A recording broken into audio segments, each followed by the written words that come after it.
welcome to Rithu's Kitchen. இன்னைக்கு நம்ம பார்க்க போற ரெசிபி கேரளா ஸ்டைல் அவியல். எப்படி பண்றதுன்னு பார்க்கலாம் வாங்க. செய்ய தேவையான பொருட்கள் 1/4 கிலோ பூசணிக்காய், ஒரு 2 கேரட், ஒரு முருங்கைக்காய், ஒரு 100 பீன்ஸ் எல்லாம் நீள நீளமா கட் பண்ணி வச்சிருக்கேன். ஒரு 1/4 கிலோ சேனக்கிழங்கு கட் பண்ணி தண்ணியில் போட்டு வச்சுருக்கேன். ஒரு சின்ன மாங்காய் நீளமாக கட் பண்ணி வச்சுருக்கேன். ஒரு மூடி தேங்காய் சிரவனது, 2 பேக்கெட் தயிர், கருவேப்பிலை, மல்லி இலை, ஒரு 5 பச்சை மிளகாய், ஒரு ஸ்பூன் சீரகம். ஃபஸ்ட்டாக ஒரு மிக்ஸி ஜார் எடுத்து தேங்காய், இந்த பச்சை மிளகாய், சீரகம் எல்லாத்தையும் 1-2 அரைச்சி எடுத்து வச்சுக்கலாம். பாருங்கள், இப்போ நம்ம அரைச்சி எடுத்துட்டோம். ஃபஸ்ட்டாக ஒரு கடாய் வச்சுக்கோங்க. அதில் இந்த கட் பண்ணி வச்சுருந்து சேனக்கிழங்கு ஆட் பண்ணிக்கலாம்.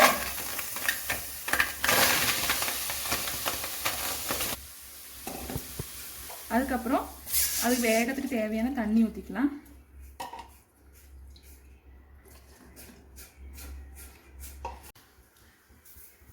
சேனக்கிழங்கு ஒரு 10 நிமிஷம் வேகட்டும். அதுக்கப்புறம் அடுத்த காயெல்லாம் போட்டுக்கலாம்.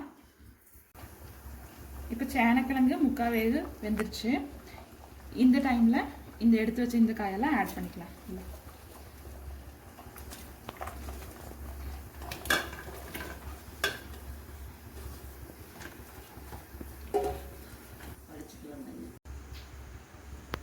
இனி இதில் கொஞ்சம் இந்த காய் மூங்கத்துக்கு தண்ணி ஆட் பண்ணிக்கலாம். அப்புறம் மூடி போட்டு மூடி வச்சுக்கலாம். இந்த காய் நல்லா இது பாருங்கள் ஃப்ரெண்ட்ஸ், காய் ஒரு 50% வெந்துருச்சு. இந்த ஸ்டேஜில் நம்ம தேவையான அளவு உப்பு ஆட் பண்ணிக்கலாம். அப்புறம் ஒன்று லைட்டாக கலரி விட்டுருங்க. அப்புறம் மறுபடியும் மூடி போட்டு மூடி மீதி காய் ஃபுல்லாக வேகட்டும். காய் 3/4 வெந்துருச்சு. இந்த ஸ்டேஜில் இந்த மாங்காய் ஆட் பண்ணிக்கலாம்.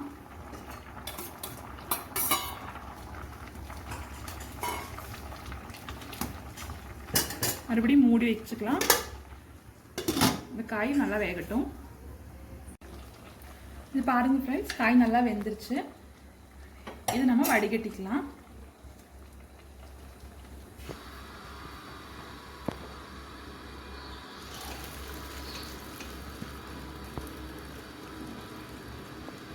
அடுத்ததாக அந்த பாத்திரத்துலேயே நம்ம இந்த காயெல்லாம் வடிகட்டி வச்சுக்க காயை ஆட் பண்ணிக்கலாம். அப்புறம் இந்த அரைச்சி வச்ச இந்த பேஸ்ட்டையும் இதில் ஆட் பண்ணிக்கலாம். நல்லா மிக்ஸ் பண்ணி விட்டுக்கலாம்.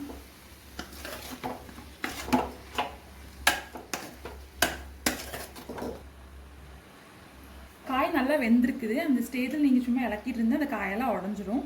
அதனால நீங்கள் நல்லா போட்டு இலக்கிட்டு இருக்காதீங்க. அதுக்கு நீங்கள் காயை நல்லா இப்படி குலுக்கி விட்டுருங்க. அப்போ தான் நல்லா மிக்ஸ் ஆகும் நம்ம போட்டிருக்கிற இந்த பேஸ்ட்டு கூட. இப்போ பாருங்கள், தேங்காய், பச்சை மிளகா, அந்த சீரகத்தோட பச்சை வாசம் அடங்கிருச்சு. இந்த ஸ்டேஜில் தயிர் ஊற்றிக்கலாம்.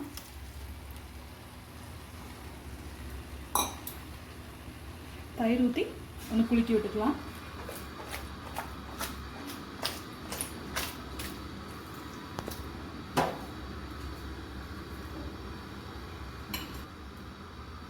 அடுத்ததாக தேங்காய் எண்ணெய் லைட்டாக ஊற்றிக்கலாம். அப்புறம் எடுத்து வச்சுருந்து இந்த கருவேப்பிலையும் மல்லி இலையை தூவி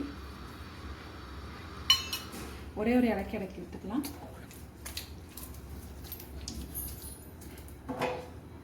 இப்போ கேஸ் ஆஃப் பண்ணிக்கலாம். பாருங்க ஃப்ரெண்ட்ஸ், கேரளா ஸ்டைல் அவியல் ரெடி ஆயிடுச்சு.